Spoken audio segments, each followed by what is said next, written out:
गरीबों के मसीहा खेसारी लाल यादव का जन्मदिन है, तो सबसे पहले हैप्पी बर्थडे खेसारी लाल यादव जी। और आप लोग कमेंट में अभी जाकर हैप्पी बर्थडे खेसारी लाल यादव लिख दीजिए और खेसारी लाल यादव अपने सुपरस्टार को विश कर दीजिए। हम गरीबों के मसीहा इसलिए कहें कि जिस तरह से हर जगह हर समय आप लोग देखते हैं कि खेसारी लाल यादव गरीबों की मदद करते हुए नजर आते हैं। इस बार भी उन्होंने बहुत जगह पटना में ऐसे अपना टीम से करवाया।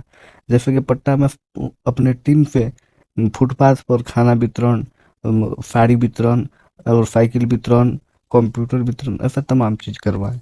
और उनका बड़ा सा होनर पोस्टर बिस्कुमान भवन पर लगाया गया है, नजर आ रहा होगा आप लोगों को तस्वीर में।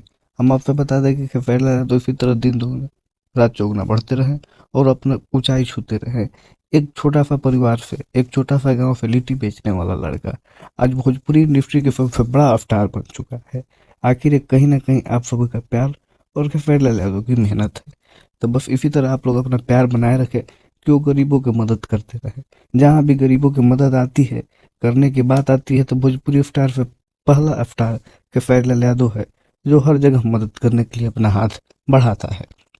तो ऐसे नौजवान को और ऐसे व्यक्ति को भगवान स्वस्थ रखे, मस्त रखे और इसी तरह प्यार दुलार आप लोग बनाए रखिए। जय भोजपुरी, जय भोजपुरी समाज। Once again happy birthday Khesari Lal Yadav.